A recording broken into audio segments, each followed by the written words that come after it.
Temba asked Zodwa out on a date at a fancy restaurant. After a great three-course meal and an expensive wine, Zodwa asked Temba to say something to her that will get her heart racing. And Temba replied, I forgot my wallet. So today we entered day 2 of the SA Innovation Summit. Earlier this morning, we had a session titled Tricks of the Trade, Growth or Scaling. Now, this is my favorite subject in the journey of entrepreneurship, and I know you know that I always speak about them. I mean, let's face it, we all start with the aim of growing beyond our wildest imagination. But really, what is growth? How does it look like? What is scaling? How do they compare? So, welcome to Wisdom Wednesday on Talk with Rams Live. And tonight we bring you a guest and who was also a speaker at the summit who's going to help us with understanding these concepts, but also with some tools that will get us, you and your gig and your hustle to the next level. We want you to participate by asking questions, by sending comments, and sharing your own stories of growth and scaling, good or bad. Do so on Twitter, Facebook, and Instagram, or send us a WhatsApp voice note on 067 271 8239. Please follow us on those platforms and subscribe to our YouTube channel. All of them have the same name and surname, Talk with Rams. We truly appreciate your support. Now then, Professor Joe Haslam is the Executive Director of the Owner Scale-Up Program at IE Business School in Madrid, Spain. This is a program specially designed for small and medium-sized companies, that's you and I, that want to scale. IE Business School is a graduate and undergraduate school of business located in Madrid, as I said. It was founded in 1973.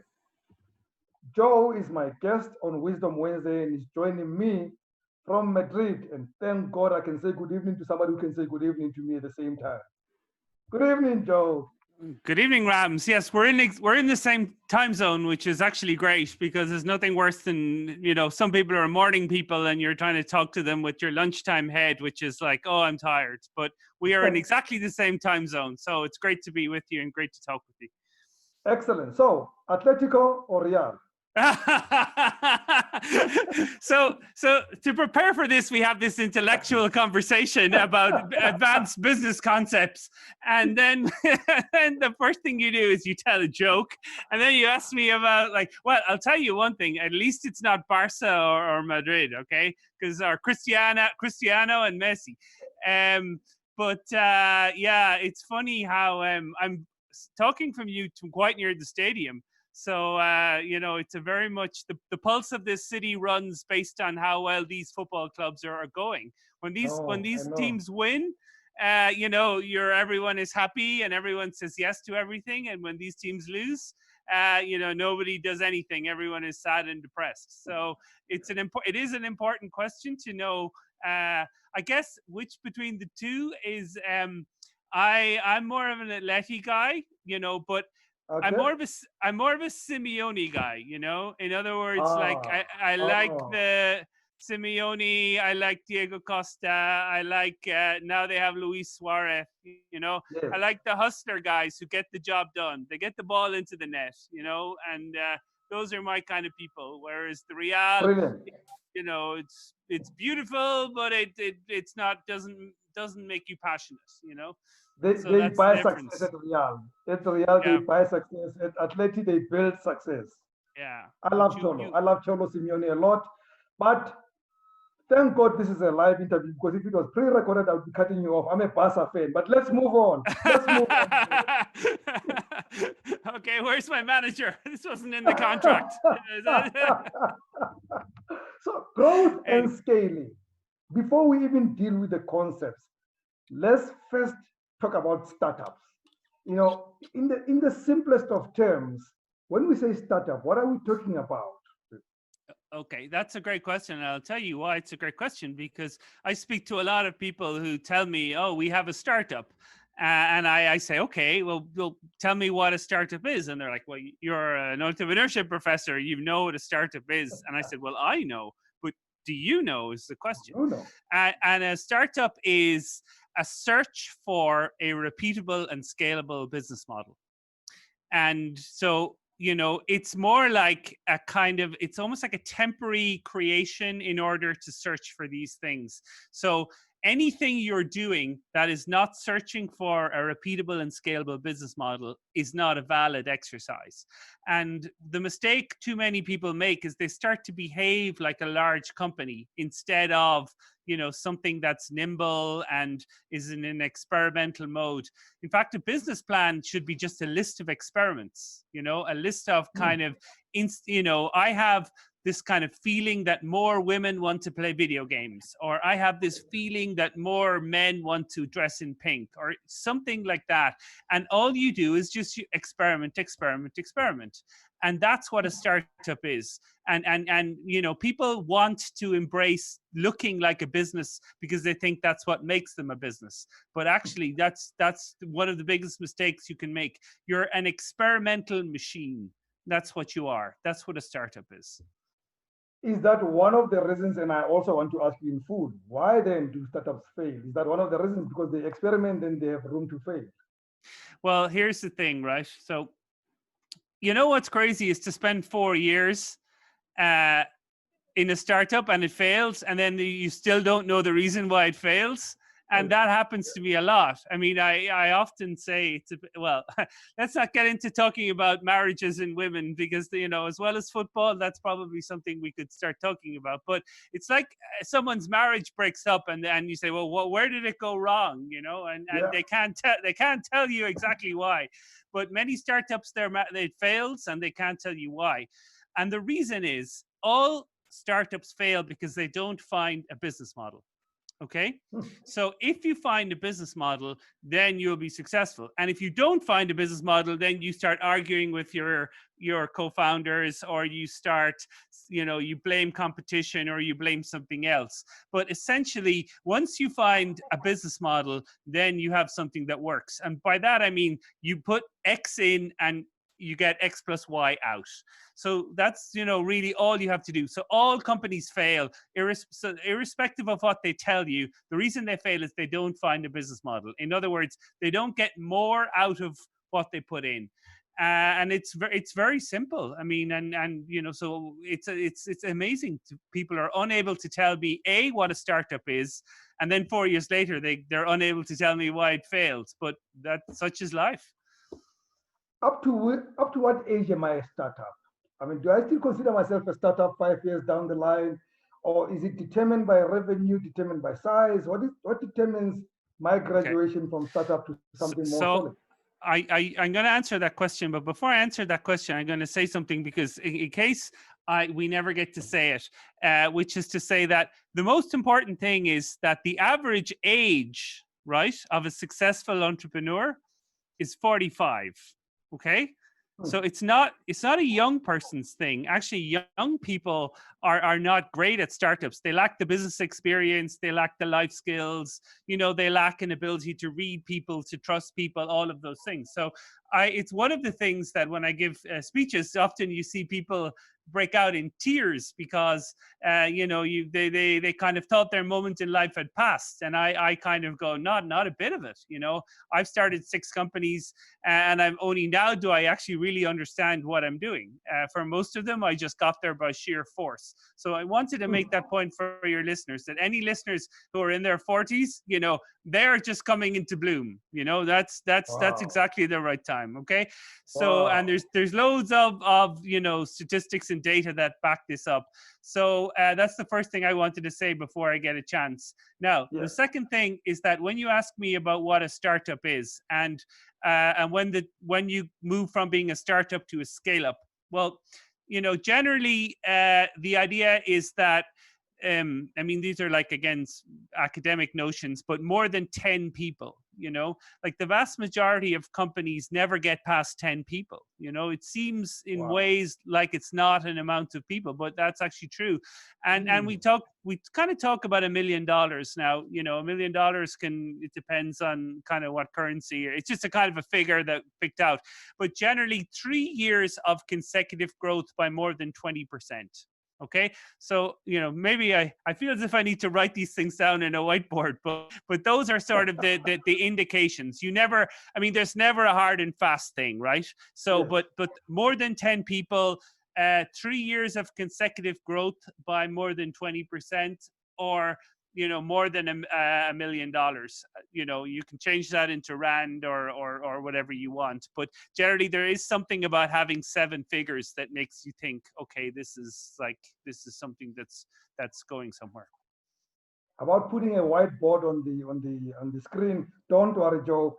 Our followers, our crew here who work with us, who love this show, they always have pen and paper. They know that this show is about education, so they're writing down whatever you say. So we go. Okay, that's good. In this day and age, do tech startups have a better chance to succeed and grow and scale up than other startups? Yeah, well, first of all startups are tech startups. You see, you have these things called ag tech, basically farmers who are, growing by means of using technology to regulate lighting.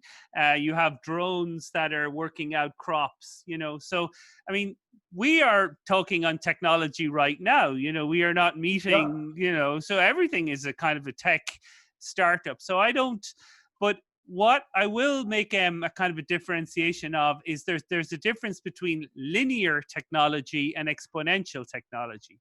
So this is essentially, this is the thing I wish I'd known like 20 years ago. And this is sort of why I find it very interesting to, as well as getting a chance to visit lots of countries.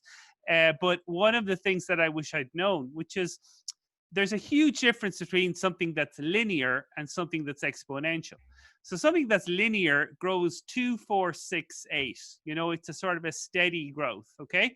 Whereas something that's exponential grows 2, 4, 8, 16, 32, 64.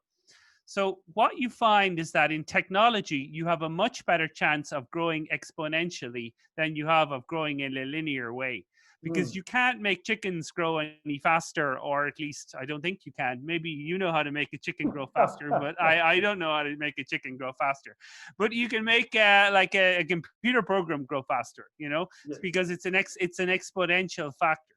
And so that's sort of what I say to people, that you need to try and harness an exponential factor in your business. And, exponential technologies are artificial intelligence, drones, synthetic biology, 3D printing, virtual reality, augmented reality, these kind of technologies that sometimes you hear people talking about. And these are all kind of exponential technologies. And, using one of these, the more ridiculous it is in some ways, the better. So you have a field of crops, can you use glasses to look out and see which area is getting more sun than others, which areas are getting more fertilizer, like those kind of things. And using drones, or even whatever you're doing, whether it's like a video game business or something like that, which can also be exponential, whether it's music, whatever it is. But what you do is you want to have something that can grow in an exponential rate, that can, and we're all experts now in exponentiality after COVID, right? I used to talk about this for years and no one would understand. So that's kind of the difference that you're talking about, that you want to get something. And let me just sort of be rude on your own show. I'm not even letting you talk, but I have this big thing that says, simplicity scales, and complexity kills, right? Mhm. So what you want to try and do when you're growing is make things simple, because if you make things simple, then they will grow. So, that's why you have like music that is a song that is 3 minutes that can go exponential, or a film clip, or a piece of audio or something. The reason 1 billion people can watch that is because it's a simple, standalone, uncomplicated concept. And that's what you need to do. So you experiment, you find kind of engagement, and then you double down on what works, and you stop. So people tell you that people who present shows should wear navy shirts, then you should wear a navy shirt, and that's like, and then you become known as the guy with the navy shirt. So like that's, and that's counterintuitive, that's because we Yes, all think like, no, I need to have different kinds of shirts. You're like, no. If I get better ratings when I wear a navy shirt, then I wear a navy shirt. You yes. double down on what works and you exclude the things that don't work. And that is what enables you to scale. And I'm going to focus a bit more on scaling, but now that you introduced the concept of exponentiality, don't entrepreneurs have a fear that it also comes with not total control of every element of your business? Some of it depends on Joel spreading your business without you being involved in that, or him being in your room to spread your business. Example, Yeah. I could be talking to you now and you taking this link and spreading to other people that I would never have spoken to, but I have no control if they start swearing at me in Spanish. Yeah. Yeah, but listen, none of us have any control. You have to be, you talk about Cholo Simeone and diving for a penalty and stuff like that. Listen, you can't have fear of failure, and maybe you might think that I could steal your content and that would be a failure. But, in life, you have to, this is, I mean, people talking, the real experts in innovation will say to you that you have to do 100 experiments, 97 fail and 3 succeed. Yeah. So it's about that most of your life is failure and disappointment and all of these things, but the 3 things that work spectacularly.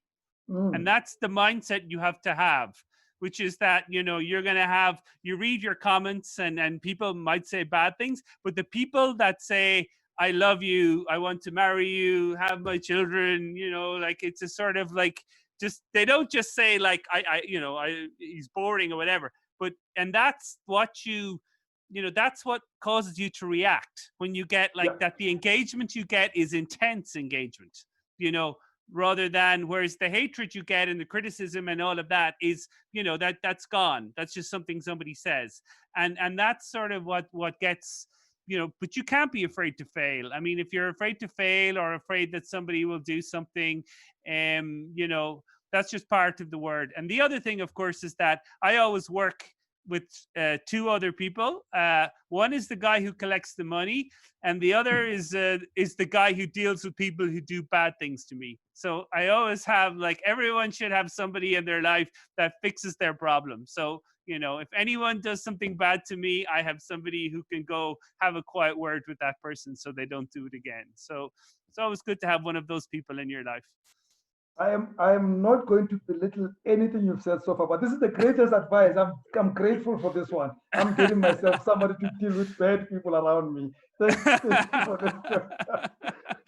No, the way you test it is that when this person walks into the room, that the temperature drops by 3%. There's this feeling that there's this like, and this guy that I work with, I mean, we've become friends, but he could never like do anything in public. He's afraid of talking to people, but you tell him that this guy is supposed to pay me, he didn't pay me, or this guy is reselling my content, and he's like, he just nods his head and he goes and fixes the problem, and everyone should have a person like this in their life. Excellent. The concepts of growth and scaling are used interchangeably. Are they the same thing? No, absolutely not. And that's now, look, there are times when you sort of use them interchangeably because, like, if somebody is very new to an area, if you're correcting people all the time, you just become annoying, right? So, like, no one wants to be annoying in life. But once you reach a certain level, that I always say that growth is linear, whereas scale is exponential. So that's a kind of a way of doing it. So human beings grow. You and I, we grow. We were, I'm sure you were once very small and you grew and grew and grew, but you didn't come in and every day you were double the size. Like, you find some insects and things like, you find some organisms that they grow by, but here's the thing, right? That the things that grow very very fast, they're not very sustainable, you know? Like Mm. anything that can grow quickly. After the talk I gave today, the biggest question was that about like, how can I grow fast, you know? Yeah. And I said, first of all, I said that direction is more important than speed, right? So if you're going Mm-hmm. fast in the wrong direction, you know, that's not a good thing. Yes. So I sort of like I had to sort of say that. And the other thing is anything that grows quickly can collapse quickly, right? Yes. So if you think about, you know, everything in the media, you know, somebody becomes like famous for something, and like everyone wants to talk to them, like they're like the biggest celebrity, and then a month later, everyone was like, "What about that guy? Like, you know, he had like one trick, you know." Whereas Yeah. somebody who you know, like a comedian who starts goes around to different clubs, you know, can read the audience, has different material. Like when they become famous, they have something behind it, you know. And it's exactly the same with a business that some if you can grow a business very quickly, sometimes you were just lucky or it was a non-random factor or something like that. So build things, if you build things slowly, they're more sustainable. But obviously everyone wants to be quickly and they want the success and they want the bling and all of that. But actually you're better off to grow something slowly and sustainably rather than quickly, because then it could just blow up. I have a follow-up question, but I need to make reference to driving very fast in the wrong direction. That just feels like you spoke about the Formula One Ferrari team. But let's move on and not talk about about the. But I know. Listen, you know, I mean, well, I just watched the Amazon series on Fernando Alonso, so I'm totally, you know, he's a big star, obviously, in this country. yeah, But you know, I mean, I like in terms of a guy who won a world championship with a very bad car. You know, I yeah, think you know, if you there are a lot of people who I don't think even Hamilton would have won in some of the cars Fernando had to drive. But yes. you know, that's maybe a talk for another day. But you Yes, know, it is. We should he's talk about it now. We have you now. We're going to talk to you a lot of times because I think there's a lot of metaphors to draw out of this thing because I also think that Fernando also won because of a hardened attitude. He didn't have the yeah. car, but he had the attitude to make it. Yeah, but I mean, okay, like it's almost like we prepared this, but we never prepared this. But the thing was, Fernando, he had to, you know, he didn't have a rich sponsor. You know, his parents didn't have a go kart track. You know, he had to come up the hard way. He had to start with karting. So by the time he arrived, he didn't just sort of arrive and then like, oh my God, like I haven't have one car. So Yeah, it's anything that takes your time to be successful. You know, when you get there, you'll be there like I earned this. You know, I wasn't yes, just lucky or you know, you know, I didn't. There aren't people who deserve this. I deserve this because I've worked for it. So that's kind of what, you know, that's a very important factor he had, as well as his ability to just relate to mechanics and those kind of things. Because, you know, Formula One, probably more than anything else, is a team. Unless you have your pit crew with you, you know, they're not going to stay late every night to try and, you know, get you a second more, you know, that kind of thing. But yeah, no, Fernando I mean, he's an interesting case just for that reason, that it was a case of talent rather than a case of, you know, just a guy who had circumstances given to him. good. By the way, if you've been wondering whether Joe is Spanish, he just said lucky, and now you know he's Irish. Huh? Now you got it. I mean, I know all of you have been thinking, is he Spanish with that name? No, now we know he's an Irishman. Yeah, yeah. So you said that growing too quick is not good. But that's how many of us would understand what exponential growth means. Or am I lost? Am I being Yeah. Ferrari? Yes, but it depends where you want to get to, right? So the thing is, if you actually look at an exponential growth curve, that like, you know, you kind of go 2, 4, 6, or I say this all the time, it's 2, 4, 8, 16, Yeah, 32, 64. But you see that jump between 32 and 64 and how much more bigger that jump is than between 16. So you actually find that the growth comes, you know, there, you find this a lot. You know, people say that they got bankrupt like slowly, then all at once. yes, So the thing is, and people become famous. You know, it's slowly all at once. And you find that factor a lot with companies that when it happens really quickly, but it takes a long time to get to the point at which it happens. Yeah. So Okay. that's sort of the difference. So, it's sort of like, you find a lot of experts in the world about, and the machine, there's a joke told about a guy who's paid like $1 million to fix a machine or to stop an oil well or something, and it takes him 5 minutes, and the guy says, like, I'm not going to pay you like $1 million for 5 minutes work. And he said, no, that took me a lifetime plus 5 minutes. In other words, like, and it's exactly the same sort of mentality that when it happens, when you blow up, it does happen quickly, but it takes you a long time to get to that point first. And that's what people perhaps don't see. I never make these conversations about me, but I like the example you made. So, typically people like me get called to be MC or facilitators of a conversation, and then I throw in a figure and they say, so much for an hour? And I say, no, you're paying for 25 years of work that you will see in 1 hour on stage. That's what you're paying for. So you can trust what I'm going to give you. You can say, as a wise professor in Madrid once told me, you can add that to your negotiation skills. I'm actually going to make it even more powerful. I'm going to say, as a friend of mine who's a wise professor in Madrid says. So quickly, let's talk about, we have a regular guest here who talks to us about funding opportunities and what different funding options are there for SMEs. And one of them that, we sometimes focus on is venture capital. But I've also heard that it can be a trap for SMEs. Yeah. What's your take on that? Well, it's, again, it's going back to like the guy who gets divorced, and the day he gets divorced, he says, I will never get married again, right? But then he meets a girl, and then he's like, so you should never take venture capital, okay? Now, like, that's my attitude. But then every time I have a company that needs money and along comes a guy and he has a check, and like the guy is literally, it's like an alcoholic who's like, not, don't ever let me take a drink ever again. And it's exactly the same, because the best place to get money is customers, right?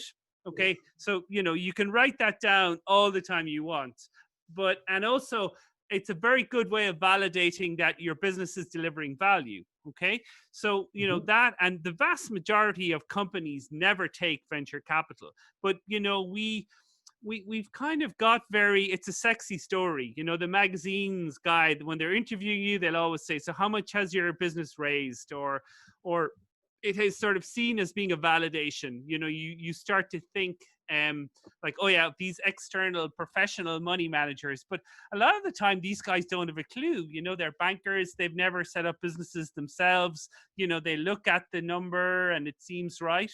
So I'm quite critical of venture capital, because I can see that they force you to go faster than perhaps you probably want to.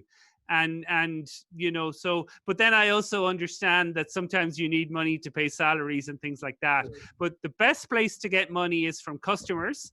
And the best thing to do is to build it slowly and without venture capital. The richest man in Spain, he still owns 60% of his company after 60 years because he never took venture capital. And the really rich people in this world are rich because they didn't give their company away in the early stages, and they built it slowly. And that's how they managed to retain ownership. So, I think venture capital is a very dangerous thing, but I do understand that sometimes why people take it. Okay, so one last question for you, and it's not so much a question, but a question, it's a request. One last advice that you can give African SMEs, these are people who are watching us, about what they need to do, one magic thing they need to do to scale up. Sure. Okay. Well, the first thing is this. African SMEs, Spanish SMEs, Irish SMEs, entrepreneurs are a tribe, like whether we're in Africa or South Africa or wherever. So the first thing is that it's about something I mentioned earlier about the people, that the people you work with are more important than the idea. The idea can change. Like you can, you and I could start a media business and then we could decide suddenly to rear cattle, Yeah. and that would be easy to do. But if I wanted to get rid of you as a partner, that's a harder thing to do. So spend a lot of time about the people. I often say to people who want to start a company, find the co-workers before the co-founders, before you have the idea, because you'll have lots of ideas. The second thing is that those people have to have complementary skills, not the same skill. In other words, a bit like I said earlier, one person is the public face of the company, one person is the numbers, and one person is the, shall we say, the operator, or as we say in Spanish, the sicario. So, Yeah. the sicario is like I guess you can, well, you can go look up what sicario means, but sicario is a problem solver, right? Someone who deals with problems you have. So that's the thing, that you need to watch the people, and don't obsess about the things you're bad at, right? Obsess about the things you're good at and get even better at those, and get other people to fix the things you're bad at. The other thing to say is experiment. And when you find something that works, double down on that. And it's scaling is about what you stop doing rather than what you do. And the problem is that's counterintuitive, that our brains and evolution and all of that tells us not to place bets in life. But unless you place bets on things, you're not going to grow. You have to somehow find the strength to kind of make a bet that, I am going to do this and become known at this and build this product, and then and to the exclusion of other things. And that's how you scale, because simplicity scales and complexity kills. And the more complex you make stuff, the less chance it has of scaling. Folks, when all of us hear that a person we're going to meet are called a professor, we think they're going to be very boring, aren't we? Not our Joe. But at the same time, he's no average Joe. Professor Joe Haslam, Executive Director of the Owner Scale Up Program at IE Business School in Madrid. Thank you so much for the insights, for your time, and most importantly, for the friendship. Okay, thank you, Rams. It's been an absolute pleasure. As I say, all professors now, we have to turn into media personalities, So it's like the life of a professor has changed a lot in the last year. So it's a delight to be with you, and I hope to be back in South Africa. It's a place I've traveled to before, and a place that I've been treated exceptionally well. And it's never boring. It's always I meet some fantastic people, and that's always an incentive to go there. I promise our viewers one thing, with your permission, that we will have you again and again and again inside this room. We'd like to share more of your insights with our viewers. I'm very welcome. Invite me anytime. Thank you. And folks, I don't know if you need any more convincing to be inside the SA Innovation Summit. Really, you are missing out. So you can still buy your ticket now. Just use the code RAMS10 to get your 10% discount and be in there and get people like Professor Joe and people like the guest we're having tomorrow. Oh, we're having a Black South African woman in the IT space. It's just going to rock you. I'm not giving you the name because I want you to watch. So from me, Rams Mabote, good night and God bless.